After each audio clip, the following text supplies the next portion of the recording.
Maintenant qu'on a appris les géométries de répulsion, c'est-à-dire simplement en considérant les nombres stériques, bien, il y a une différence qui est intéressante de savoir, c'est que ce n'est pas nécessairement la géométrie de la molécule, la géométrie de répulsion. Il peut y avoir la géométrie de la molécule qu'on appelle la géométrie moléculaire, et ça dépend du style de paquet. Là, on a juste compté les paquets, mais si c'est des paquets liants ou des paquets non liants, bien, il va y avoir des petites différences. Ça veut dire s'il y a des doublets libres, ben, on doit imaginer notre géométrie de répulsion sans les doublets. C'est ça. Donc, finalement, les doublets libres, c'est les paquets liants.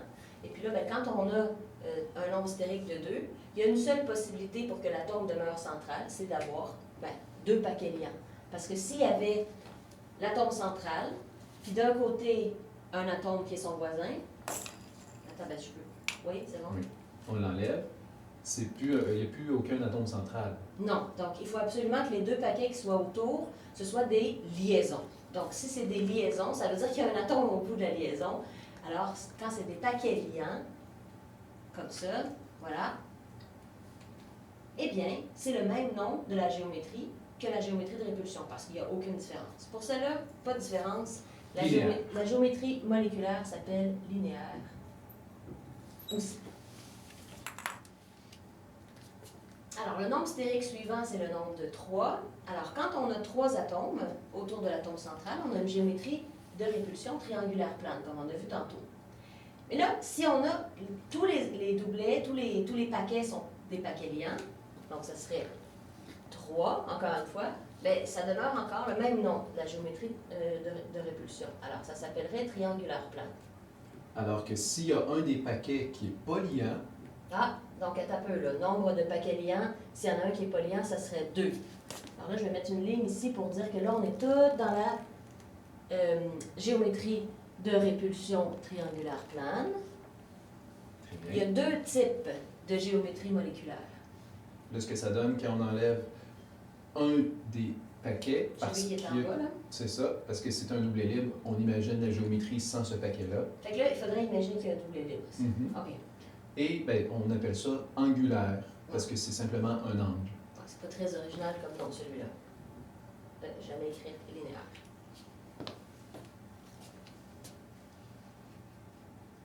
Angulaire. Good. Okay. Alors, quand on avait un nombre stérique de 4, on disait que la géométrie de répulsion, c'était tétraédrique. On le voit bien ici. Tantôt, je vous avais dit que c'était difficile de le voir, mais on voit bien qu'il y a vraiment un angle. C'est-à-dire que les 3 atomes qui sont en bas, ils pointent vraiment vers le bas. Alors ça, c'est quand on a une géométrie de répulsion de 4 et que les 4 doublets qui entourent l'atome central, ce sont 4 doublets liants. Alors, quand il y en a 4, le nom de la géométrie moléculaire, comme tantôt là, le nom de la géométrie moléculaire et de la géométrie de répulsion sont identiques. Alors, ça va être tétraédrique. Si on a un doublet libre dans tout ça... Si on a un doublet libre, ça veut dire qu'on aurait seulement 3 paquets liants. Ce qui nous reste, c'est une pyramide. Et une pyramide à base triangulaire. Il ne faut pas penser que c'est triangulaire plat, ça. Non, parce qu'on voit que c'est pas plein ici. Ça s'en va vers le bas. Donc, on disait pyramidal.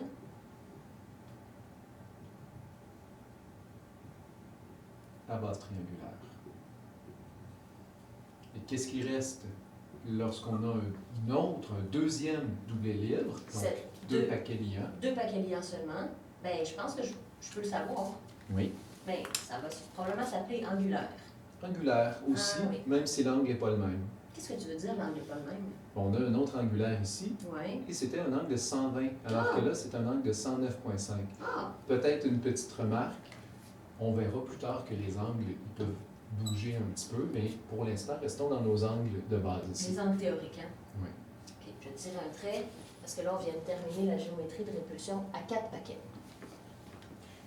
On va continuer avec le 5. Pour la géométrie de répulsion à 5 paquets, on avait vu tantôt, puis là on le voit bien ici, là, il y avait une espèce de plaque équatoriale à 3 atomes. Qui est triangulaire. Et après ça, on a les 2 atomes qui forment un angle de 180 degrés en haut et en bas. Donc, ça s'appelait bipyramidal à base triangulaire quand on était dans la géométrie de répulsion.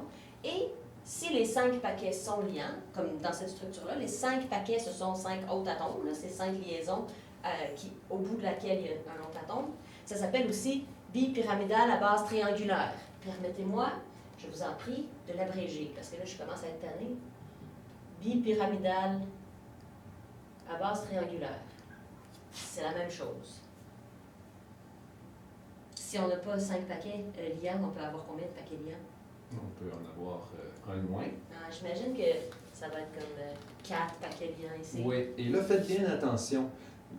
Pour minimiser la répulsion, ce que je vais faire, c'est que je vais enlever sur la zone centrale où j'ai 2 angles de 90 degrés. Si j'enlève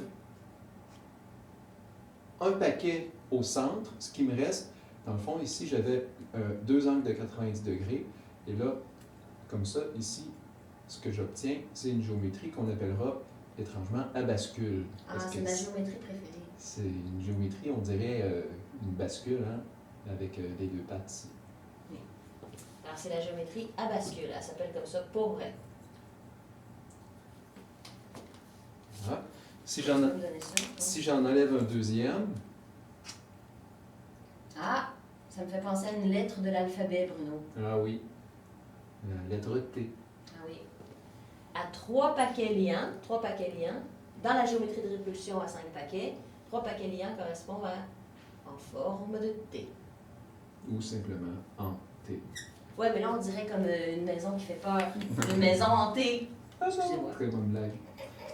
Et finalement, ben, on a la géométrie linéaire qu'on retrouve si il nous reste seulement 2 paquets liants, donc 3 doublés là. Puis là, on ne peut pas aller à seulement un paquet liant parce que sinon, il n'y aura plus d'atome central. Fait que, fiou, on a terminé la géométrie à 5 paquets. Je vais tirer ma liste.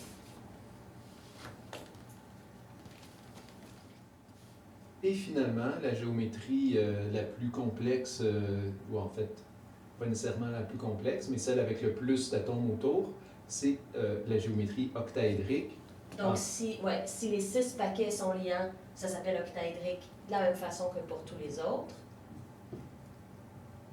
Mais là, est-ce que tu vas me descendre ça, là, genre avec tous des noms, là, 100, 4, 3, 2, là? Non, on va juste en faire une, c'est-à-dire en enlevant un doublet. J'en trouve un qui s'enlève facilement. Voilà. C'est pyramidal à base carrée. Ah, pyramidal à base carrée, c'est évident parce que la base est carré plane. On peut le montrer sur le côté. Comme ça. Ah, super. Pyramidal.